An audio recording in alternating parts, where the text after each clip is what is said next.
very pleased.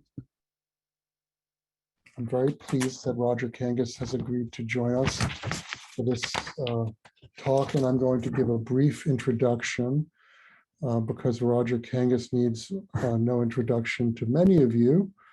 He's a noted specialist on Central Asia. He's a longtime professor in CERES at Georgetown, teaching on Central Asia and security issues in Russia and Eurasia.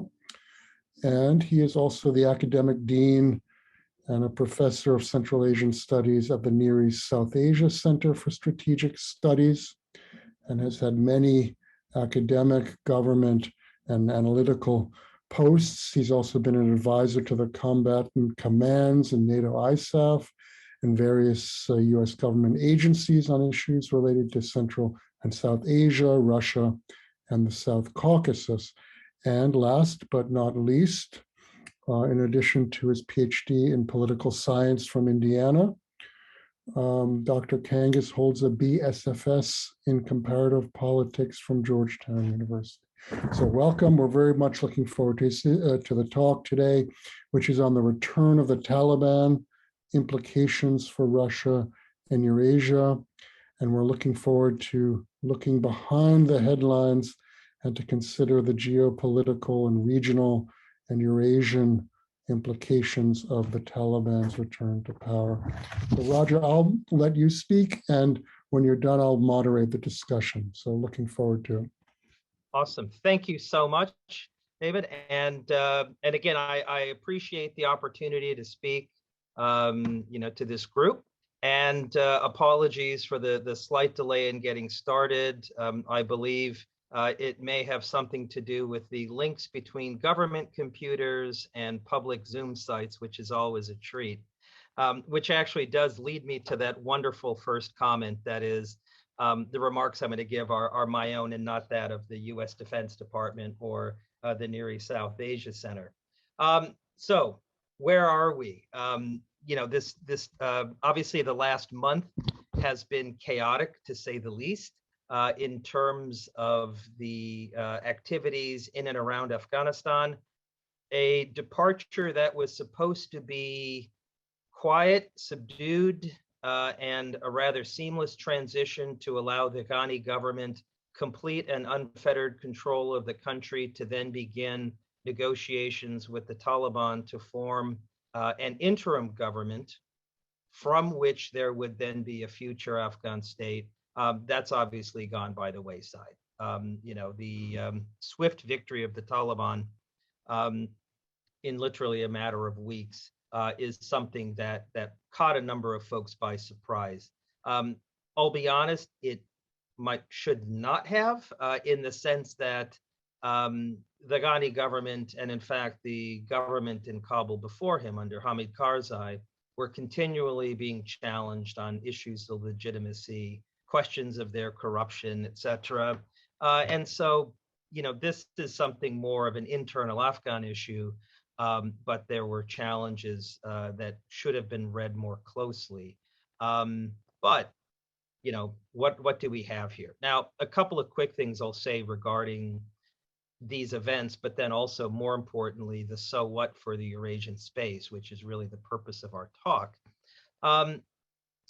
In the region, of course, there's this traditional view that the U.S. would be in Afghanistan in perpetuity, that the U.S. was going to stay there for a long time, build permanent bases. In fact, the challenge of even having U.S. bases in Central Asia or other places were issues repeatedly discussed in Russian security discussions, Central Asian security discussions, among others. The fact that the U.S. declared it would depart back in 2009 and then executing the departure in 2011, and yet it still was going on 10 years later, probably gave people a sense that the U.S. really wasn't leaving. And one could argue from the Afghan government perspective, that was most definitely the case. There was also a traditional view, what I would call, of the Ghani government in the region, the Central Asian states, Russia, I would add to this Iran, Pakistan, among others, felt that this was a government still propped up by the West. Hamid Karzai had a legitimacy challenge in the regional environment because he was seen as a candidate put in by the so-called victors of that initial war. With the elections that brought Ashraf Ghani in, there was a sense that perhaps a little more legitimacy because of the elections. But then when we look at the two most recent elections, with questions of voter fraud, voter mismanagement, voters being unable to vote, um, he continually had the challenge of trying to claim legitimacy throughout the country as a whole. There were pockets, obviously, and elements of the country that did see him as their president, but sadly, there were others that did not. And finally, of course, we had this traditional view of the Taliban itself. Um, if you do a poll in the region, and quite frankly, if you did it longitudinally, looked at how people viewed the Taliban in the 1990s, how they viewed them in the early 2000s once they were ousted from power, how they viewed them 10 years ago when we saw their return in greater numbers, and of course, how we see them today, believe it or not, you're going to see more consistency than differences. From the beginning, in Central Asia and in Russia, broader Eurasia, the Taliban was viewed as a terrorist organization. In fact, it's claimed as such or called as such. It was viewed as a disruptive force. It was viewed as an entity that would cause problems were it to come back to power as an absolute actor in the power structure. That is perhaps part of a shared government, a coalition government, an interim government, maybe, but in complete control, the general view is quite negative. This goes through Central Asia, probably harshest in Tajikistan, who maybe has a closer tie in Afghanistan, but viewed negatively in Russia. And of course, I'll again add the other neighbors, Pakistan, or sorry, Iran, China, India. In Pakistan, clearly we're going to have a different perspective. This is seen as a group that is one with which it can work. And so, we have some notions coming into these past couple of months that were fairly long-term or consistent.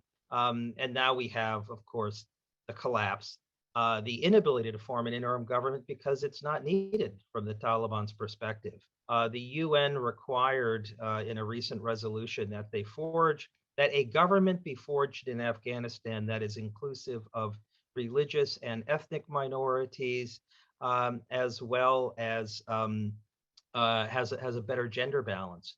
The Taliban have provided nothing of the sort, and so what we're seeing is more of a unilateral declaration of power. This starts to unnerve the neighborhood, and so we have a couple of points to raise, and I'll highlight these briefly, and then really happy to get into the questions and discussions this afternoon. First of all, most importantly does this rise of the Taliban, collapse of the Ghani government, and exit of the US and NATO, all happening concurrently, what's the impact in the region, and how is the region initially reacting?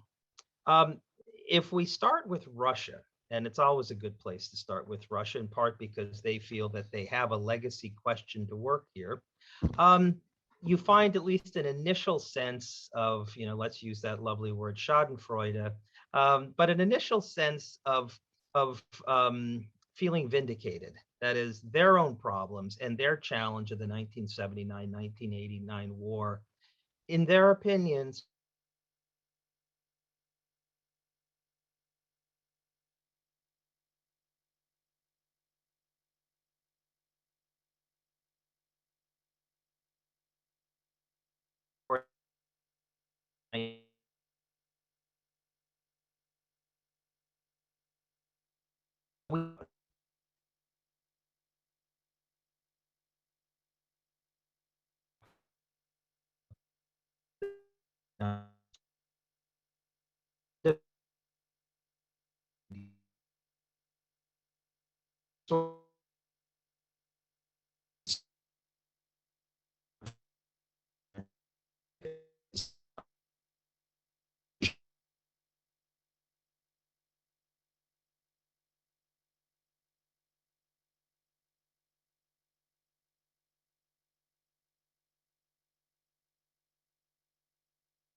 We appear to have lost our speaker and we'll try to get him back.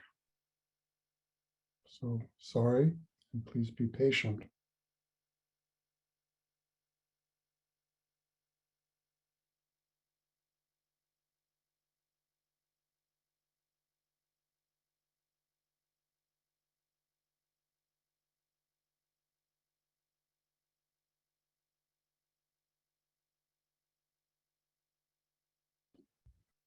Okay, thank you for your patience.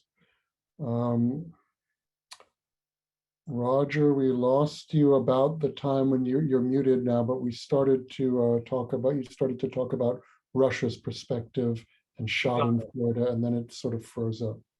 Okay, thank you. Yeah, that was I saw that my system was freezing up here. That basically, from Russia's perspective, it helps them rethink, obviously their own legacy. They look at what the West has done in recent years, and at least we see this in the media, we see this in public declarations, that what's gone on is far worse than what they experienced during their period. But more to the point, it's not just a symbolic effort. It's also Russia does see the challenges to the south in terms of its own security, transnational threats in terms of narcotics trafficking, which is viewed to be something that may increase now, but also the ideas of extremist groups and perhaps the support from extremist groups that may emanate from Afghanistan. As much as the US looks at or considers Afghanistan as a potential source of problems, Russia does as well. And they see it more closely, and they will provide experiences through the 90s and the last decades where they feel that connections can be made. And so from a Russian perspective, this is a bit of a mixed blessing or a mixed experience. The US departure applauded, but the fact that the security challenge remains, there's a great deal of concern. Now, our Central Asian states perhaps share these views, but then have some unique ones to their situations. Again, the transnational challenges of extremism, potential for drugs, narcotic trafficking, or drugs and weapons trafficking across the border is of concern. But they also, to be honest, have been trying of late to bring Afghanistan in as a Central Asian country. The notion that Central Asia is comprised of 6 states, and we saw this even most recently at a regional summit in July, prior to the collapse of the Gandhi government, a regional summit held in Tashkent, where not only they jokingly talk about the C5+1, but really they call it the C6. And a lot of good cheer about Afghanistan being included in terms of economic development, commercial development, educational development, societal development, that in fact Afghanistan's one of them. Well, clearly, this puts a spanner in the problems, because that was with respect to the government of Ashraf Ghani. Now we have a new regime in power, and the Central Asian states, quite frankly, are a little concerned. Tajikistan has probably been the most vocal in expressing their concern, not just President Rahman, but other officials and analysts are already noting that Tajikistan, in their opinion, has a stake in this neighboring state. Yes, they do generally frame it in terms of the Tajik minority in Afghanistan, but also they look at their long-term relationship with Afghanistan. During the war, during their respective civil wars in the 1990s, and then in some cross-border construction and trade development programs, the CASA 1000 and others, Tajikistan sees as integral to their development. And of course, now if the partner on the other end isn't quite the partner they want, they have a problem. And so Tajikistan has clearly expressed its concern, seeing what's happening in the Panjshir Valley, other places. This is becoming sort of highlighted in their discourse. Uzbekistan, probably the more, if we will say, opportunistic, and I frame this in a positive way. That is, they, Uzbek officials. In fact, I should say, just last week I met with one of the officials from the Uzbek Senate, Sadiq Safayev, as well as a couple of the Uzbek ambassadors working this issue. They acknowledge the challenge that Taliban leadership has in Afghanistan. They raise the notion of the non-interference in the internal affairs of neighboring states as a mantra from which they can frame future engagement efforts, bringing up, 6+3 proposals and others that the Uzbek government have for years highlighted is something that they feel that they can perhaps bring Afghanistan in what they see as maybe a Taliban 2.0, that they can bring this into the fold. Now, partly this is because President Mirziyoyev does aggressively seek to engage with his neighbors. So this is part of a more consistent policy. But secondly, it does raise their concern with extremism and terrorism. And it's not just, in their opinion, the Taliban, but it's groups like Islamic State Khorasan, Islamic Movement of Uzbekistan, and others. What's their status in the future? This remains to be seen. More silent is Turkmenistan, but not disengaged. Taliban officials have met with their Turkmen counterparts. We don't know to which level they've gone up, but there have been discussions along the border and in Ashgabat. This is actually consistent with Turkmen policy. In the late 1990s, when many states considered the Taliban a pariah, Turkmenistan actually spoke with and negotiated with Taliban officials between 96 and 2001. They abide by their policy of positive neutrality. That's a given, but they do see if there's to be regional stability and security, Afghanistan has to be brought in. What this is, how this develops, obviously, we're going to have to wait and see. Is there a selfish interest? Yes, but it's justifiable. Their energy links, particularly, the so-called TAPI pipeline, Turkmenistan, Afghanistan, Pakistan, India, these become important issues for the Turkmen. Resources have been invested. It's a visible, if you want to call it, promotional project for the country in a way to diversify energy exports. And so if the Taliban can be engaged to work that project, it's acceptable.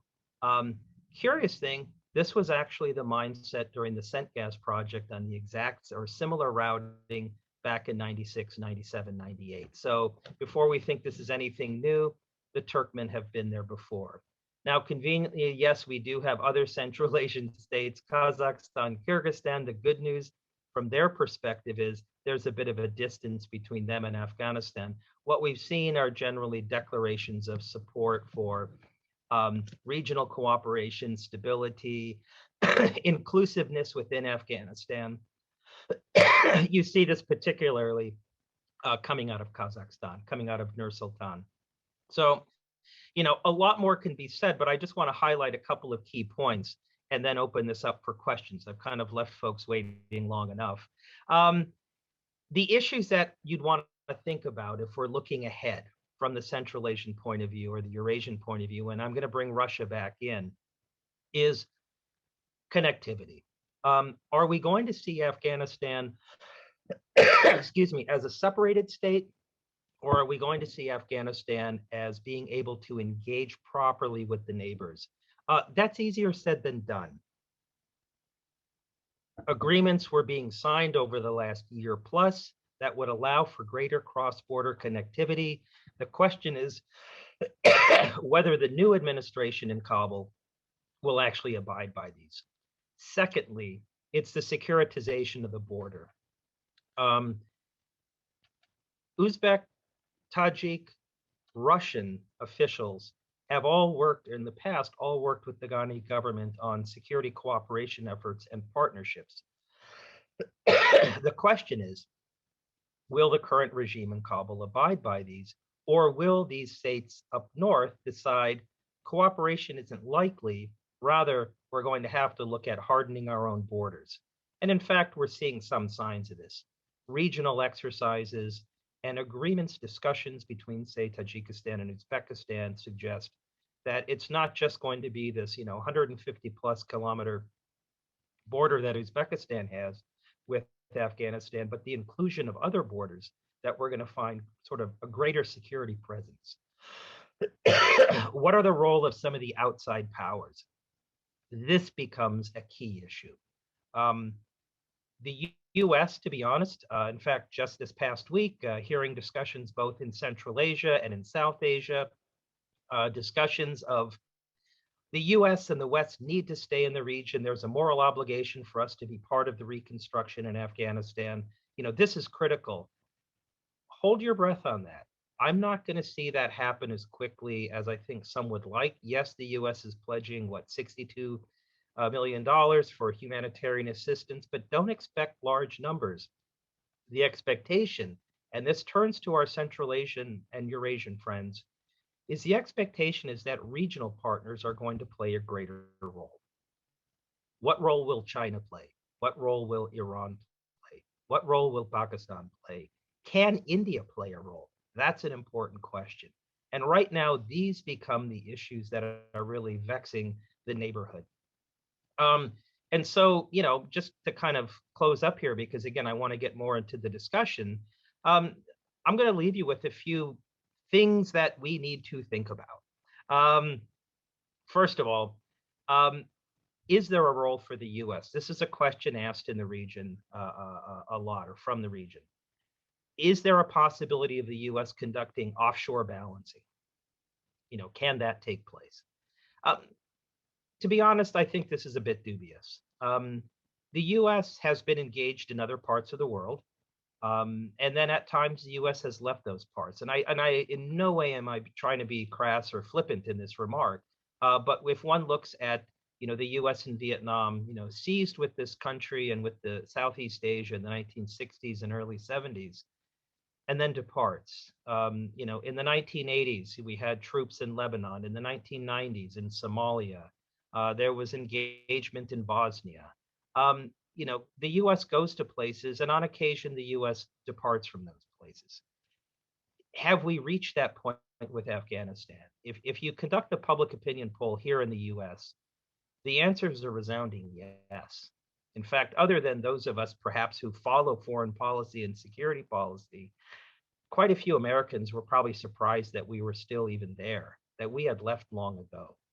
This war was definitely not page one news. It did become page one news this summer, and now it's disappearing again. And I suspect that's going to be an issue for the future. So from the region's point of view, will the US come and be an engager, an actor in Afghanistan? I'm going to say probably not as much as they'd like to think.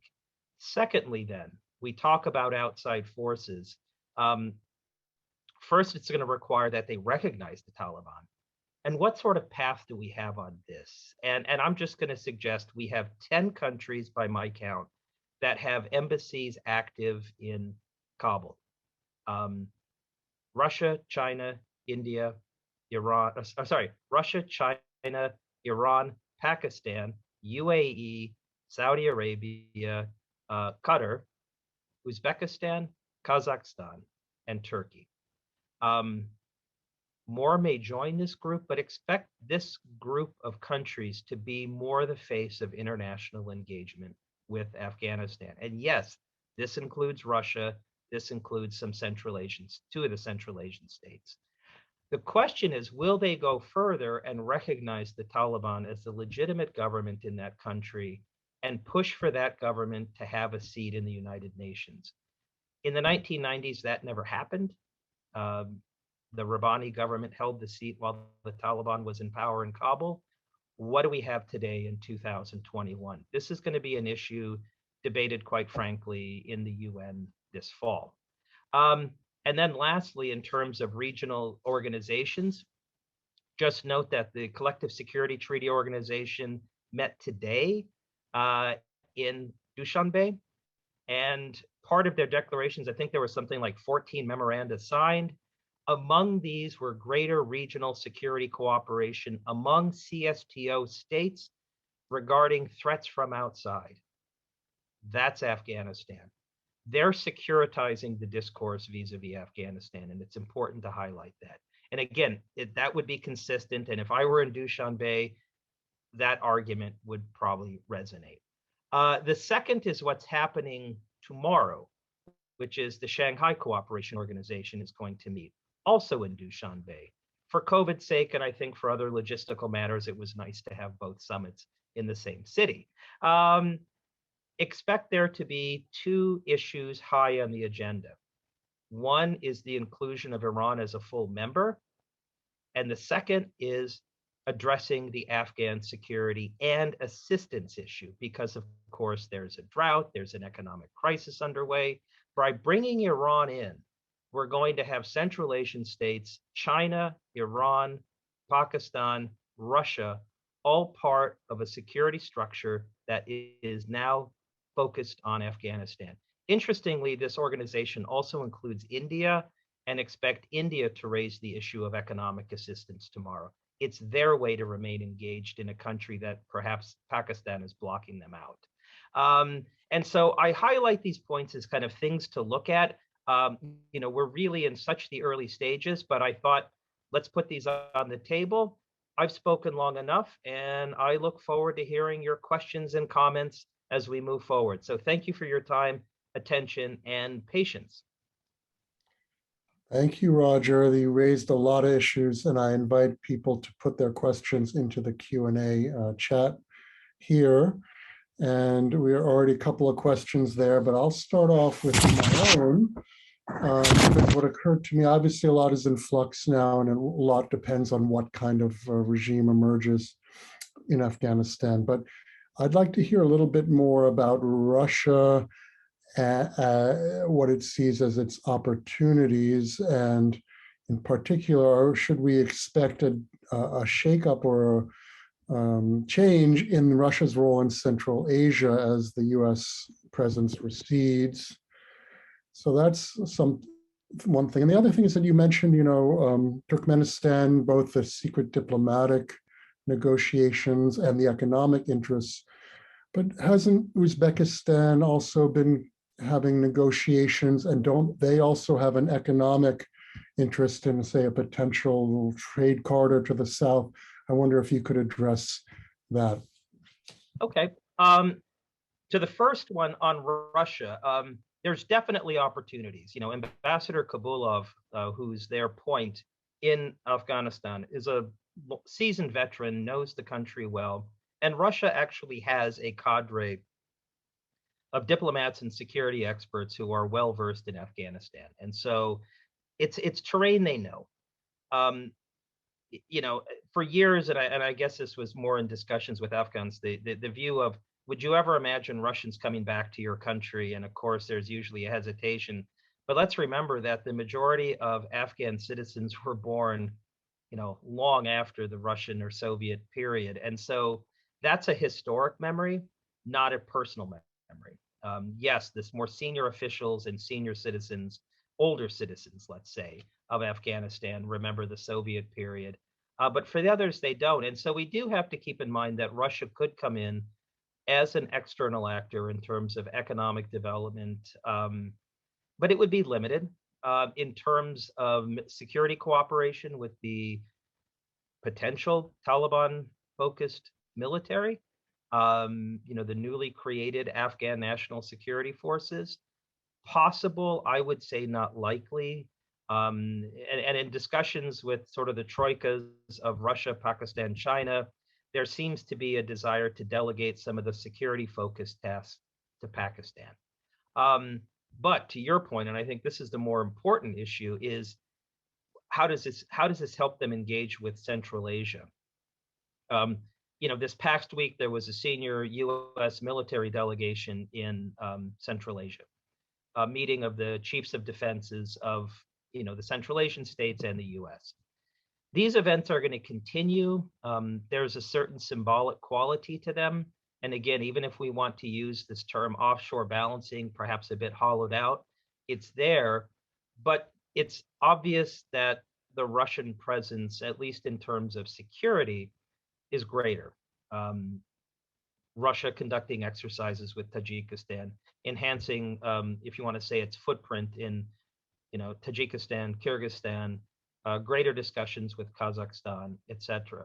Uzbekistan, more of a holdout. This is perhaps it is part of the Mirziyoyev, but also I would say broader Uzbek view of not wanting international troops on their soil.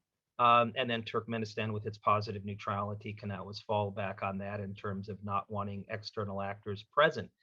But all of them are discussing and working with the Russians. And there's no question that this is seen perhaps in a less hierarchical system, that Russia is willing to engage with them as partners in the region, but all the same, Russia's looking for its own security goals and objectives. And honestly, the US out of the region is largely there, but the transnational threats I mentioned are present. And yes, those do concern Moscow, as they should. To your question on Turkmenistan, and then I should say Uzbekistan with its negotiations, absolutely. And it's no surprise. In fact, Uzbekistan and Russia were two of the first countries to really enter in serious discussions with the Taliban. At the same time, they were working with the Ghani government. It's a hedging strategy. It worked, but their attitude was that they have to talk to the Taliban. They have to see what their potential is, what their objectives are. If it's an internal or inward-looking country, and even the concern of Afghanistan being a haven for extremist groups or terrorist groups, this isn't just U.S. rhetoric. This is Russian rhetoric. This is also Chinese rhetoric. And so Russia has an interest in that. There's less of a moral qualm in dealing with the Taliban. They've made the distinction of mujahideen who fought against them, in their opinion, who then became corrupt and part of an internecine war in the 1990s, and the Taliban as a separate entity. This is semantics, but it's a narrative that's worth pursuing from their perspective because it allows them to engage with the Taliban without saying they're engaging with their former enemies of decades back. They have used the T word with respect to the Taliban, that is terrorist, and that causes a problem. But at the same time, they also look at the sort of necessity of having to do this. And so, like a number of the neighbors, they've walked the tightrope of the lesser of evils because, in their opinion, in Moscow's opinion, groups like Islamic State, Khorasan, and Al-Qaeda are seen as definitely more threatening, which does beg the question, links between the Taliban and Al-Qaeda, do they exist? These are things, again, that we're going to have to pursue. But yeah, in that mix, sorry to say, Uzbekistan has been part of it because the rail link to Hayretan, they're actually looking at continuing a spur all the way down to Jalalabad and other places. This year, 2021, was supposed to be a banner year of Uzbek investment in Afghanistan, on hold until they figure out what they can do. Thank you. So in the meantime, a number of questions have been piling up in the chat, and we have a question from Catherine Bauman. What are the regional water / resource and agricultural elements at play in the new context? I.e., what, if anything, will Taliban control in Afghanistan change in these areas? Wonderful question. In terms of water resources, again, had the Ghani government been in place, we would have expected to see in the next year discussions of water sharing agreements on the Amu Darya. Normally, we think of water sharing and riparian rights in Central Asia as just the playground of Tajikistan, Kyrgyzstan upstream, Uzbekistan, Kazakhstan, Turkmenistan downstream. But in the most recent, in fact, in this July summit, that conference that was held, Afghanistan is really brought in as thought of as a riparian state of the Amu Darya. And so they should be seen as part of these discussions. If they recognize the Taliban, they're going to have to be part of that discussion. I mean, it would be to Afghanistan's advantage to do that, because as it stands, they're going to be one of the bigger losers in water sharing and water rights in that river system. In terms of other resources, and by the way, the same is going to be with the Helmand and other rivers that flow south, and also with Iran, in the tri-state area of Afghanistan, Iran, Pakistan. Those were under some discussion. Again, I should say not very successful. The new regime would have to, if they pick them up, would have to get involved. But in terms of other resources, this is one of the mysteries. And the Taliban have been clear on certain elements of their governance strategy, more on cultural issues, political issues, very silent on economic matters. There was a thought that they would bring in technocrats to work these, agricultural policy, the limited industrial policy, but commercial trade, banking, and others. To date, they haven't done that. So for me, that's the first step until they bring in, if you want to call them, if we're thinking of the old Reds versus experts debate, let's move it to the 21st century, Taliban versus the experts. They need to bring in experts to work these, because the fallback position is what we saw in the 90s, which was an economic collapse of agricultural products, of mineral export, of timber export, other commodities that could come out of Afghanistan. They generally left the, if you want to say, legal market and went into the illegal market. And the tragedy would be we'll see a repeat of that. So no, an excellent question. And again, this is if the Taliban, or if this interim government that they may put up decides to address these, how do they do it? And more importantly, I would say, with whom? And those with whom had better be experts. I love that reference to Reds and experts. That's what I wrote my dissertation about. But moving on quickly here, I have two questions from Aram Avetisian, and they both are interrelated, so I'm going to combine them. One is to do with the South Caucasus and one with Turkey. But what impact might changes in Afghanistan have on security and stability in the South Caucasus, particularly the Karabakh conflict? And then he asks, what role will Turkey have in Afghanistan after the Taliban has seized power?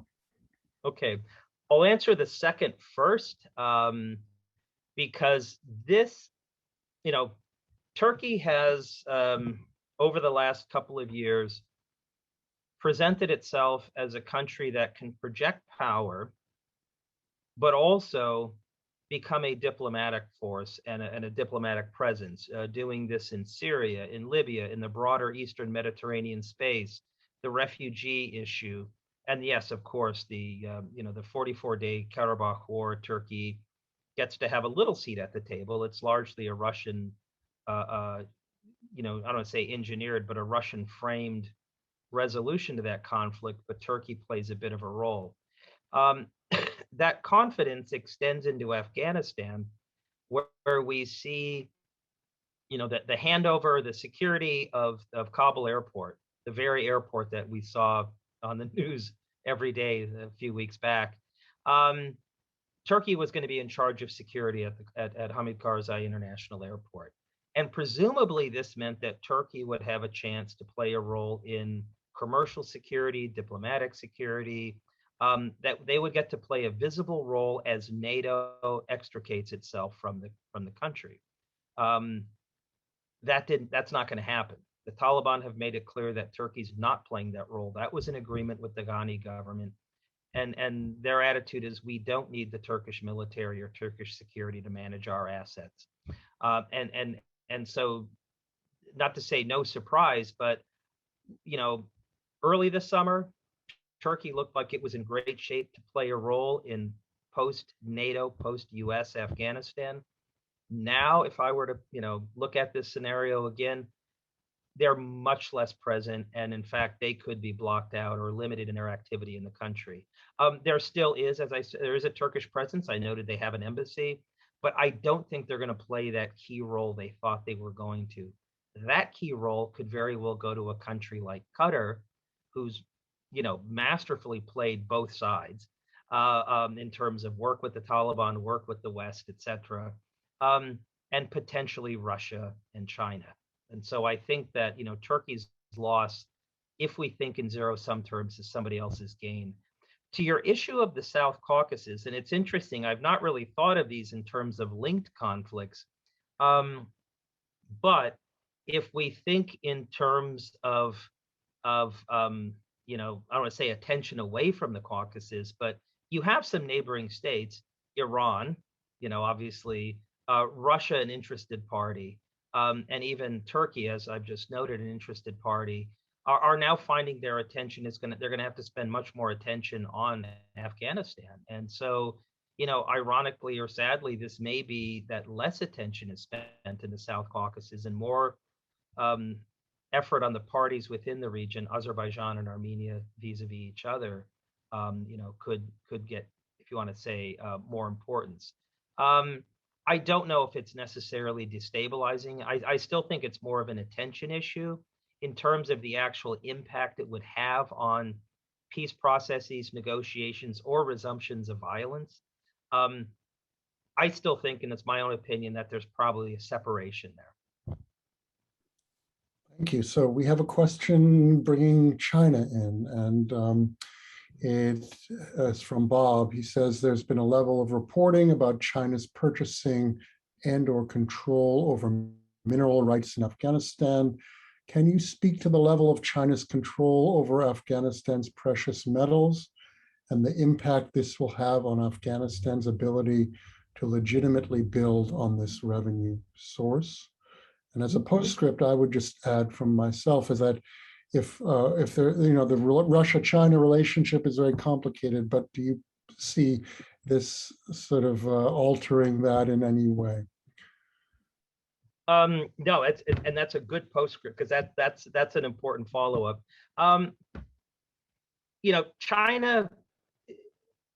China's been investing in Afghanistan for 15, 16 years in terms of real investment.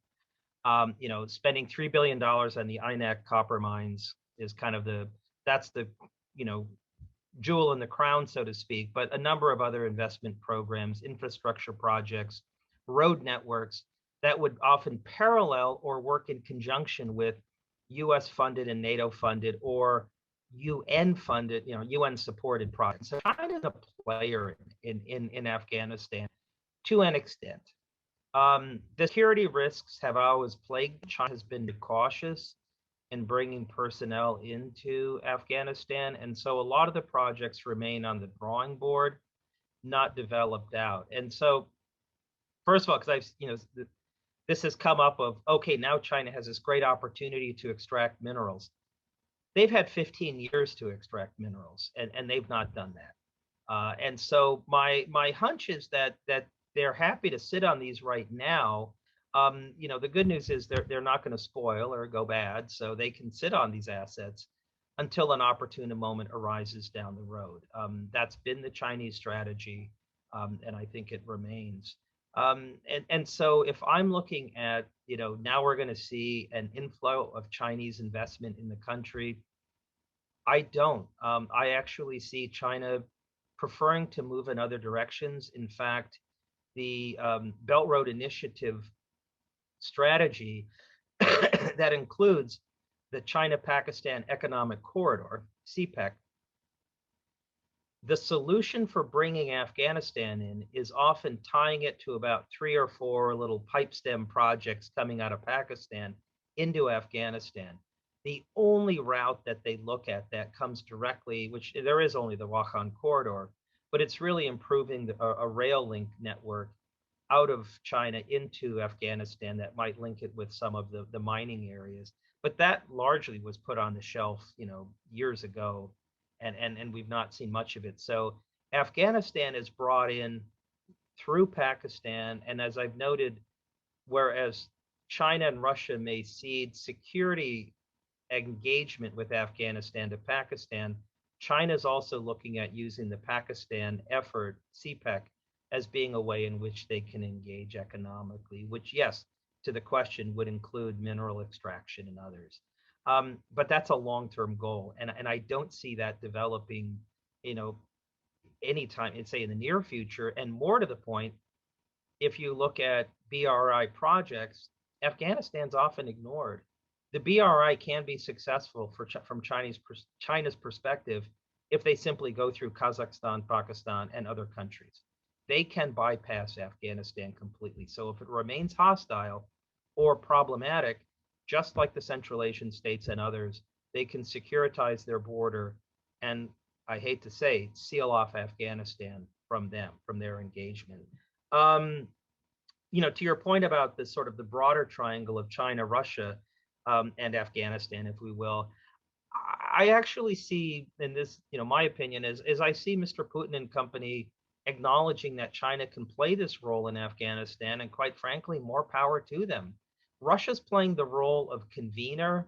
Russia's playing the role of sort of a an associate with all parties involved in the country and in the conflict. We'll see what kind of role they play, in the coming months as the Taliban tries to actually forge a government, and if it can be inclusive.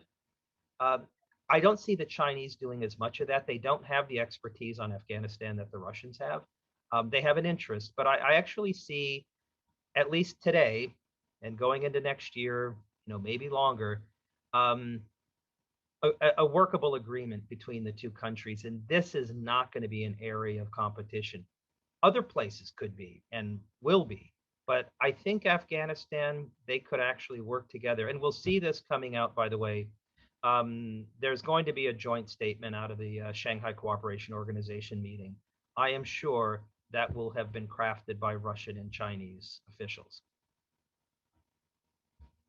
Thank you very much. So we have two more questions.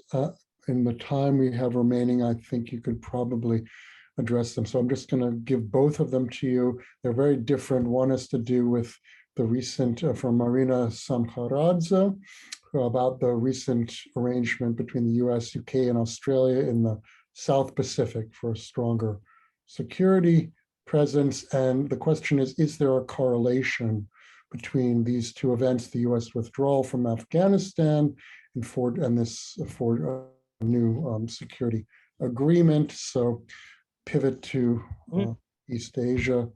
And then there's a question from our colleague Vadim Grishin.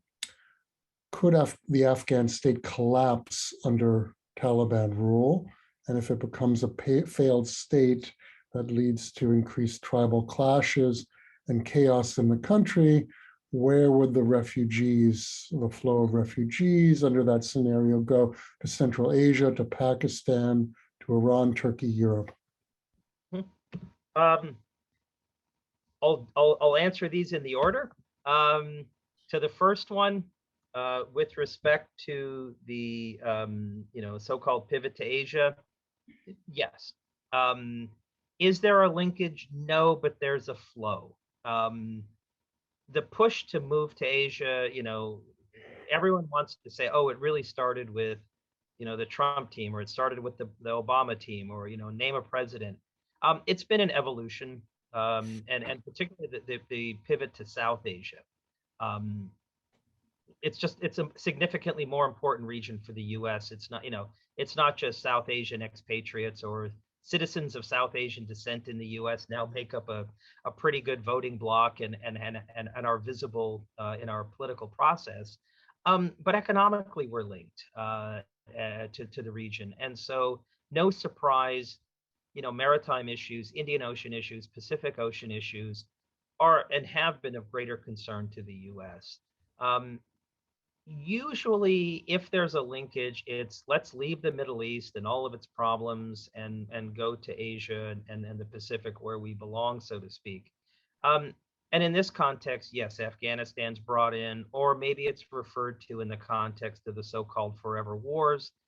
So, this, not to say this is the narrative that we'll see, but, that it's happening concurrently, yeah. It makes sense. I mean, assets are being taken. There was a point where the U.S. military had over 250,000 people in the region of Afghanistan, the Gulf, Iraq, and beyond. The numbers pale in comparison today.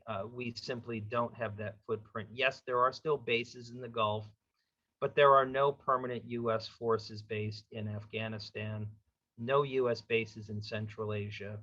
The U.S. presence even in South Asia is incredibly limited, Diego Garcia and offshore assets. And so the U.S. can look in other directions. It has the ability to shift attention elsewhere.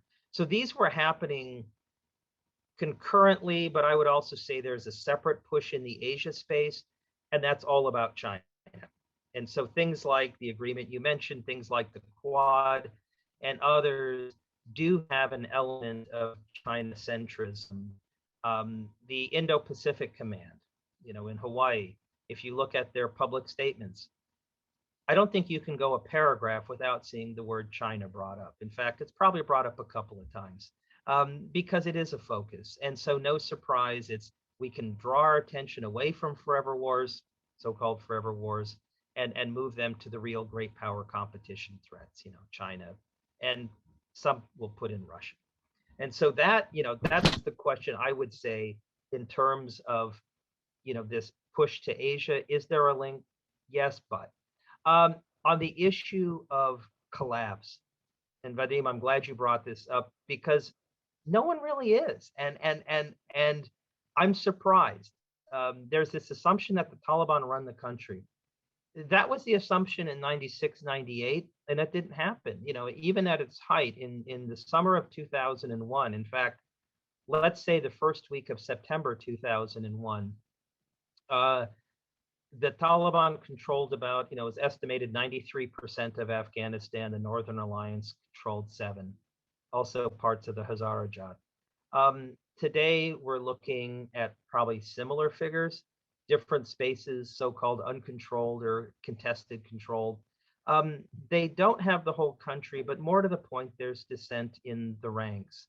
What is the Taliban? What's the Taliban leadership? Is it Mullah Baradar? Is it who runs it? Is it the Doha group? Is it the Quetta Shura? What about the Haqqani network? How do these other factors fit in?